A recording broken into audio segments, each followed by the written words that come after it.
What's good, people? It's about that time to randomly relate, reverse rants, no hate. So I want to jump right into this, and I want to make this point very clear, crystal clear, emphatically clear, okay? A lot of people have been talking about Rolly Romero. I like this guy. He's good for boxing. He's entertaining. I see it the complete opposite. I don't think what he does is good for boxing. I think that what he does on social media is just a social media stunt because basically he has people that's following him because he runs his mouth off. Rolly Romero talks about Tank is pulling out the fight. He doesn't want the fight. Oh, he's a dwarf. He's a little midget. I'm going to knock him out in one round. He's saying all of this stuff. And basically, he's talking real tough. And people are entertained by this. Now, I'm seeing people going, oh, yo, I think Rolly going to do it. I think Rolly going to knock Tank out. Wait. Tank Davis is a, 3-4 division champion? Whatever, 3 division, whatever. And he's beating champions. Now, we would rather see, we want to see him fight the so-called elite guys. We want to see them in there fighting each other.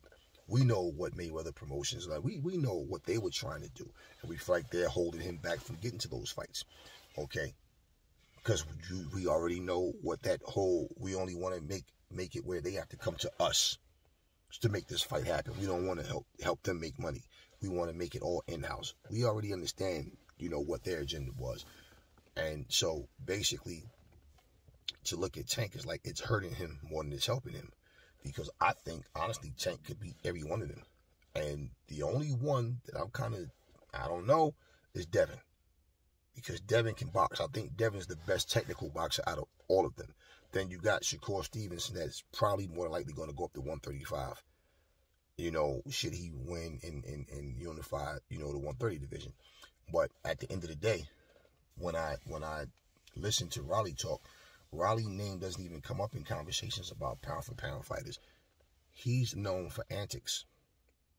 And I don't see how, it's funny how people, they try to discredit Tank on his resume, but he's beating champions.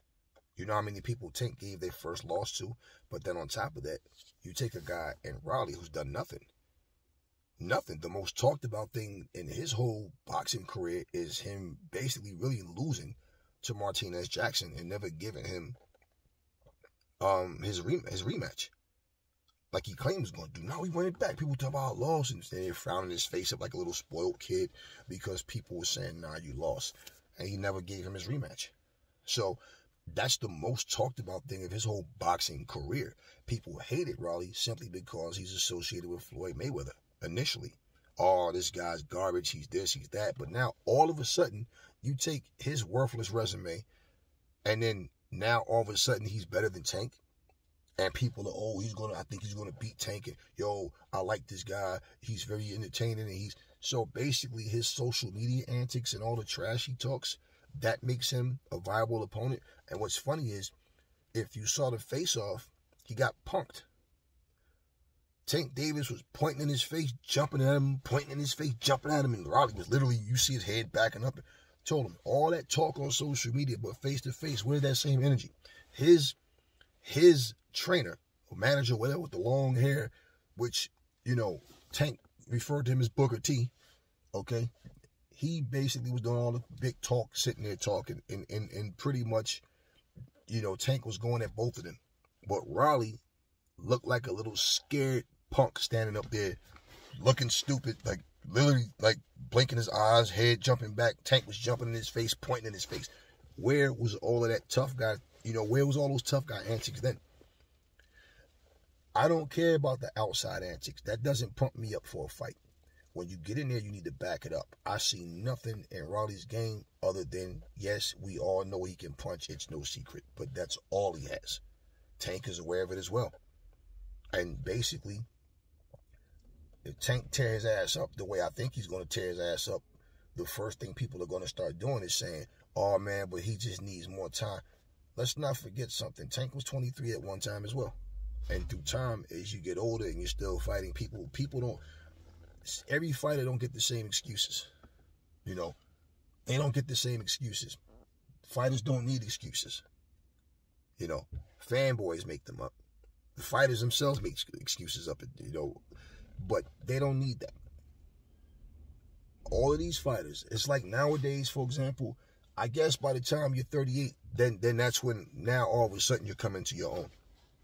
I mean, you got different fighters on different levels. You got a guy like Anthony Joshua, who people are talking about he has to go back to the drawing board. He's in his 30s. He's not 23 anymore. Every fighter doesn't evolve the way you think they're going to. That's why I say it's not good to use your imagination as to what you think a fighter's going to do, but look at what they bring to the table. So we can go by what we already see, not what we think they're going to do. And I just think that with Raleigh, all of that trash talking, all of the Jake and Logan Paul antics, I mean, that's what this generation is about. You know, that's this whole this new landscape of boxing and boxing fans. Well, this is what you see. You're more interested in a person talking trash than what they actually do in the ring. So because a guy talk a lot of trash, you think that once he gets in the ring, like he's going to win because what? Because he's talking. And he made a whole story up about Tank trying to pull out of the fight for what? To get more attention to himself. And people started believing this and started repeating it. But again, when they got face to face, he looked like a little kid up there. He looked like a little scared kid up there. And all that tough guy shit was gone. Yet, a lot of you are sitting there talking about he's good for boxing. I like this guy. Oh, he's very entertaining. I never liked bozos and class clowns. I was always that kid that just, you know, I didn't like being around goofballs. And I have a sense of humor. And, you know, I look at people in a way of you are who you are. I'm not judging you. But there's certain things about people that just rub me the wrong way. Okay, you know. When people deliberately just do jackass, bozo type stuff, it's like, nah, I don't get along with people like that. And what I'm saying is you always have the class clown that want to just get that one laugh while everybody's trying to learn, right? Trying to understand the work, but you got that class clown that want to be Mr. He, watch this and doing dumb stuff. I was always the kid that would get at the class clowns and the bozos. You might not want to learn, but I do. So when I look at a guy who's limited in his talent and feel like he has to compensate for that by let me jump on social media and talk trash. And let's not forget, Raleigh Romero was the one that said, in this day and time, belt doesn't mean nothing. It's all about social media, how many followers you got and all that. Remember, that came from him. And isn't it funny? Isn't it just ironic how he happens to be all of a sudden now Mr. I'm on social media talking shit every day? So for all of you that feels proud about that, you had to be disappointed at that face-off, because I'm pretty sure you had to be thinking, damn, Raleigh was all this tough guy stuff now. Face to face, you look different. All of a sudden, you're not loud. You letting this man point in your face and jump in your face. He's jumping at you. You're just in it, backing up, looking stupid. That's what happened. What's going to happen? Well, we'll have to see. And like I told you guys, I'm never afraid to be wrong about a prediction, but I think that Tank is going to beat the shit out of Raleigh. I think he's going to piece him up bad. And I think Raleigh's going to find out that he's not nearly as good as he tried to make everybody think he is. In fact, he's probably better off fighting Martinez or Jackson Martinez in a rematch. And at the end of the day, we'll see what happens. For every excuse they're going to make for Raleigh, doesn't matter. For any fighter. But Raleigh, all of a sudden now, people are getting behind him because of antics, not because of anything he showed us in the ring.